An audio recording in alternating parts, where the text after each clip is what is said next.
50 कश्तियां heading towards Gaza. Flotilla heading towards Gaza. तेजी से गजा की तरफ बढ़ रही है, जिसमें दुनिया की बहुत सारी कंट्रीज के 500 लोग सवार थे, जिनमें पॉलिटिशियंस, गजा की तरफ मेरा सफर जारी रहेगा, खिलौना बन गया है, मैं इसको फेंक देता हूँ समंदर के अंदर। Activist, I'm not scared of Israel. We'll keep fighting until we achieve the goal. और इवन हॉलीवुड एक्टर्स भी शामिल हैं। For the global Sumud flotilla. लेकिन गजा पहुंचने से पहले ही इन कश्तियों पर हमले किए गए। Israeli forces intercept and board one of the vessels. Some boats were hit by water cannons and others rammed by Israeli naval vessels. और जैसे ये कश्तियां गजा के बिल्कुल करीब पहुंची, इजराइल की फौज ने इन सारी कश्तियों को गजा के बजाय इजराइल की सिटी अशदूद की तरफ मोड़ दिया और इन सबको अरेस्ट कर लिया। I have been abducted and taken against my will by Israeli forces. साबिक सेनेटर मुश्ताक अहमद और ग्रेटा थनबर्ग समेत 200 से ज्यादा अफराद गिरफ्तार, जिससे आज पूरी दुनिया में प्रोटेस्ट हो रहे हैं। लेकिन ये कोई पहली फ्लोटिला नहीं है जिसे इजराइल ने इस तरह अरेस्ट किया। Carry water filters, we carry crutches for the people that have been starving to death. इससे पहले भी 10 फ्लोटिलास को इसी तरह अरेस्ट किया गया। Arrested the captain of one of the boats in that flotilla. लेकिन आखिर ये सारे फ्लोटिलस आए कहां से? एंड मोस्ट इम्पोर्टेंटली, इन फ्लोटिलस का मास्टरमाइंड कौन है? फ्लोटिला की ये कहानी एक ही आदमी से शुरू होती है, ऑस्ट्रेलिया का माइकल शेख। आज से 20 साल पहले जब वो पहली बार ऑस्ट्रेलिया से फलस्तीन की तरफ गया और वहां पहुंचकर वो हैरान रह गया कि किस तरह इजराइल ने गजा को हर तरफ से घेर कर वहां के फलस्तीनियों को भूख और प्यास से मार रहा था। These are the faces of hunger in Gaza. इसीलिए फलस्तीन पहुंचते माइकल शेख वहां के लोगों की मदद करने लगा और उनके लिए पूरी दुनिया में आवाज उठाने लगा। लेकिन जब इस सब का इजराइल के प्राइम मिनिस्टर को पता चला, उसने माइकल शेख को पकड़कर उन्हें इजराइल के जेल में बंद कर दिया। अब माइकल शेख अपने इंटरव्यू में खुद कहता है कि जेल जाने के बाद मुझे सिर्फ एक बात का दुख था कि अब चाहे जो भी हो जाए, इजराइल मुझे दोबारा फलस्तीन आने की इजाजत कभी नहीं देगा। तो अब माइकल शेख अपने जेल में बैठकर सोचने लगा। Israeli jail for a week. You got a lot of time to think. और सोचते सोचते आखिर उसके जहन में एक बहुत ही ब्रिलियंट आइडिया आया, एक global flotilla. Gaza-bound aid flotilla. A humanitarian flotilla heading for Gaza. But now an aid flotilla bound for Gaza. Flotilla एक स्पेनिश वर्ड है जिसका मतलब है कश्तियों का एक छोटा ग्रुप। माइकल शेख ने सोचा, इजराइल तो मुझे फलस्तीन आने की इजाजत नहीं देगा, लेकिन अगर हम पूरी दुनिया से लोग जमा करके कश्तियों में फलस्तीन की तरफ जाएंगे तो इजराइल का बाप भी हमें नहीं रोक सकेगा। लेकिन अगर उसने हमें रोका तो ये बात पूरी दुनिया में फैल जाएगी और इजराइल का जुल्म एक्सपोज हो जाएगा। लेकिन अब क्वेश्चन ये कि ये इतना अजीब आइडिया उसके जहन में आया कहां से? असल में ये कोई नया आइडिया था ही नहीं, बल्कि इससे पहले भी एक बहुत बड़ा फ्लोटिला हो चुका था, वर्ल्ड वॉर 2।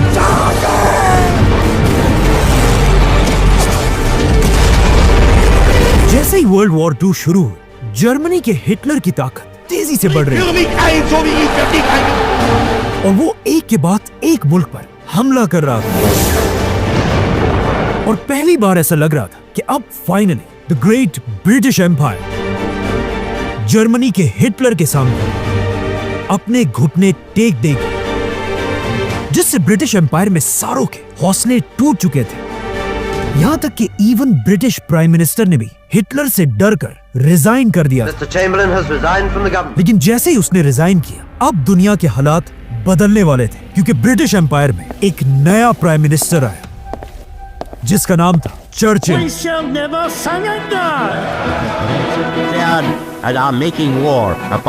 लेकिन जैसे ही चर्चिल प्राइम मिनिस्टर बना, उस वक्त उसकी 4 लाख फौज जर्मनी के बॉर्डर पर खड़ी थी। ये देखकर हिटलर ने अपनी पूरी ताकत के साथ इस फौज पर हमला कर दिया और इस पूरी फौज को घेरकर उन्हें पीछे धकेलने लगा। आखिर हिटलर ने उन्हें इतना धकेल दिया कि वो पीछे हटते हटते एक बीच तक पहुंचे, डंकर्क। अब चर्चिल की ये 4 लाख फौज बिल्कुल फंस चुकी थी, क्योंकि उनके सामने हिटलर की 8 लाख फौज खड़ी थी और उनके पीछे सिर्फ और सिर्फ समंदर और ऑफ कोर्स जर्मन जेट्स इन पर बम गिराने लगे।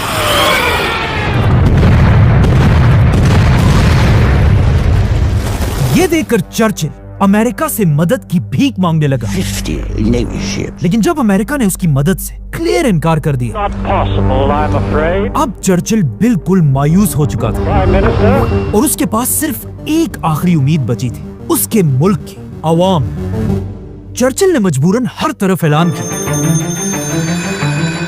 कि जिसके पास भी कोई भी कश्ती है वो उसे लेकर जंग की तरफ जाए और वहां से हमारे सोल्जर्स को बचाकर वापस लाए, जो एक बहुत ही अजीब बात थी। लेकिन ब्रिटिश अवाम अपनी लीडर की आवाज पर खड़े हुए और अपनी कश्तियां लेकर बगैर हथियारों के अपने भाइयों को बचाने के लिए जंग की तरफ रवाना हुए।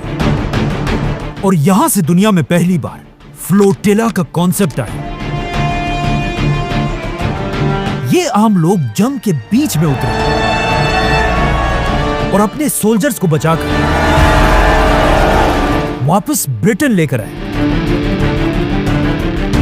और इस तरह दुनिया की पहली फ्लोटिला ने 4 लाख सोल्जर्स में से 3.5 लाख सोल्जर्स को बचा लिया, जिसे आज तक एक मिरेकल कहा जाता है। इसीलिए अब जब माइकल शेख इजराइल की जेल में बैठा हुआ था, उसके दिमाग में भी इसी फ्लोटिला का आइडिया आया, जिसके बाद जैसे ही वो आजाद हुआ, उसने निकलते ही अपने इसी प्लान पर काम शुरू किया और फ्लोटिला की कश्तियों के लिए पूरी दुनिया से पैसे जमा करने लगा। और आखिर 2008 में उसके पास इतने पैसे जमा हुए कि वो सिर्फ 2 कश्तियों को खाने पीने की चीजों से भरकर फलस्तीन की तरफ रवाना हुआ। और इस तरह वो इजराइल की पूरी फौज के मर्जी के खिलाफ एक बार फिर फलस्तीन में दाखिल हुआ और फलस्तीन के गरीब लोगों तक खाना, कपड़े, दवाइयां सब पहुंच जाए। इस पहली फ्लोटिला के बाद ये खबर पूरी दुनिया में फैल गई और इसके सिर्फ 2 साल बाद माइकल शेख और उसके साथी इस बार 6 कश्तियों के साथ 10,000 टन का सामान लेकर दोबारा फलस्तीन की तरफ रवाना हुआ, जिसमें उनके पास तुर्की के अर्दोआन का फुल सपोर्ट। मतलब जेल में बैठे हुए एक आदमी का छोटा सा आइडिया अब एक ग्लोबल मूवमेंट बन चुकी है और इजराइल का जुल्म पूरी दुनिया में एक्सपोज हो रहा था। लेकिन अब इजराइल इस बेइज्जती को और बर्दाश्त नहीं कर सकता था, तो इजराइल की फौज ने इस फ्लोटिला पर हमला कर दिया। Navy commandos opened fire unprovoked. और इन हमलों में इजराइल ने 10 आम लोगों को, जिनके पास कोई हथियार नहीं थे, मार डाला। 9 activists died and dozens were injured. ताकि ये सब अपनी कश्तियों को घुमाकर यहाँ से भाग जाए और कभी वापस ना आए। लेकिन ये फ्लोटिला इजराइल के हमलों के बाद भी आगे बढ़ती रही। आखिर जब इजराइल इन्हें नहीं डरा सका, उसने इन सबको गिरफ्तार कर लिया और वो सारा सामान जो गरीब फलस्तीनियों के लिए था, उस सब को इजराइल ने चोरी कर लिया और इन सब को जख्मी हालत में वापस भेज दिया।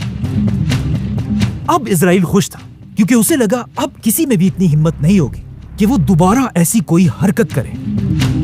लेकिन इसके कुछ ही साल बाद दोबारा एक फ्लोटिला फलस्तीन की तरफ रवाना हुई, लेकिन इजराइल ने उन्हें भी गिरफ्तार करके वापस भेज दिया।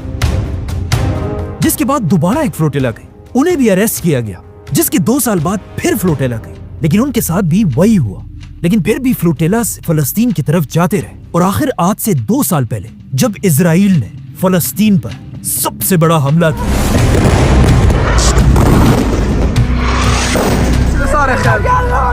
और गजा को हर तरफ से घेर कर उसे पूरी दुनिया से कट ऑफ कर दिया, एक बार फिर फ्लोटिला के आइडिया पर काम शुरू हुआ और पूरी दुनिया से 50 कंट्रीज ने मिलकर इस फ्लोटिला को सपोर्ट किया, जिसके बाद इन कश्तियों में 500 लोग फलस्तीन की तरफ रवाना हुए, जिसमें ऑलमोस्ट दुनिया की हर बड़ी कंट्री शामिल थी। लेकिन सिर्फ एक कंट्री इस फ्लोटिला को ज्वाइन करने से पीछे रही, India. Prime Minister Modi, you're a great leader of India and a great world leader. ये कश्तियां स्पेन के बार्सिलोना से रवाना हुई और आहिस्ता आहिस्ता इनके साथ कश्तियां मिलती गई और सब मिलकर फलस्तीन की तरफ बढ़ने लगे। और ये कोई आम कश्तियां नहीं है, बल्कि इनके अंदर बेडरूम्स, किचन और इवन वॉशरूम भी है। और अजीब बात यह है कि इन 500 लोगों में सिर्फ 30% मुसलमान है और बाकी 70% नॉन मुस्लिम्स, जो सिर्फ इंसानियत के लिए अपनी जान को खतरे में डालकर इजराइल के खिलाफ आवाज उठा रहे हैं। इन 500 लोगों में सबसे ज्यादा लोग ऑफ कोर्स एक इस्लामिक कंट्री तुर्की से हैं, और तुर्की के बाद सबसे ज्यादा लोग non Muslim countries Spain, Italy, France जैसी कंट्री से हैं। इस फ्लोटिला में 2 लोग पाकिस्तान से भी हैं। हम गज़ा की पहाड़ियों में होंगे। और इवन इस फ्लोटिला में कुछ यहूदी भी शामिल हैं। और अजीब बात यह है कि इस फ्लोटिला के 500 लोगों में मुसलमानों की सबसे रिच कंट्रीज सऊदी अरब, यूएई और कतर जैसी कंट्री से एक बंदा भी नहीं है। कुछ फेमस लोग भी इस फ्लोटिला का हिस्सा है, जैसे कि नेल्सन मंडेला का पोता, activist. The story here is about Palestine. और पाकिस्तान के सेनेटर मुश्ताक भी है, गज़ा की तरफ सफर जारी रखूंगा, जो इससे पहले पाकिस्तान में भी हर जगह फलस्तीन के लिए आवाज उठाते रहते थे, जिसके लिए उन्हें पाकिस्तान में गिरफ्तार भी किया गया था। और कहा जाता है एक पुलिस वाले ने उनसे ये भी कहा था कि अगर तुम में इतनी हिम्मत है तो यहाँ नहीं बल्कि गज़ा में जाकर लोगों की मदद करो। और ऐसा ही हुआ। अब वो इन्हीं कश्तियों में फलस्तीन की तरफ बढ़ रहे थे, लेकिन जैसे ये फ्लोटिला बिल्कुल गज़ा के करीब पहुंची, इजराइल ने इन पर अपने ड्रोन से हमला कर दिया। लेकिन फिर भी जब ये कश्तियां आगे बढ़ती रही, इजराइल की फौज इन कश्तियों पर जबरदस्ती सवार हुई और इन सब पर कब्जा करके इन सब को गिरफ्तार कर लिया। बल्कि इजराइल के सिक्योरिटी एडवाइजर ने इन सब को सामने बिठाकर टेररिस्ट का एक ग्रुप कहा। और इस तरह ये 10वीं फ्लोटिला भी फलस्तीन तक नहीं पहुंच सकी, जिसे देखकर लगता है कि इस फ्लोटिला का कोई फायदा नहीं हुआ। लेकिन ऐसा नहीं है, क्योंकि जैसे ये फ्लोटिला गिरफ्तार हुई, ये खबर एक आग की तरह पूरी दुनिया में फैल गई। Naval forces have intercepted dozens of boats. Condemn any attacks against the flotilla. Israel has arrested hundreds of activists. और पूरी दुनिया में इजराइल के खिलाफ प्रोटेस्ट होने लगे।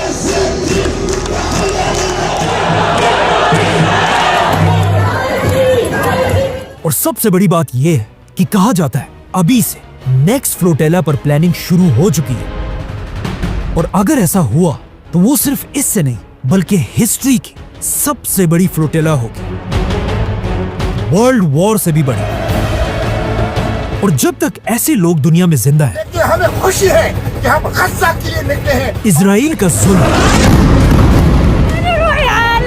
हमेशा एक्सपोज होता रहेगा। Strikes in Gaza continue. Israeli strikes are again rattling Gaza City. Subscribe.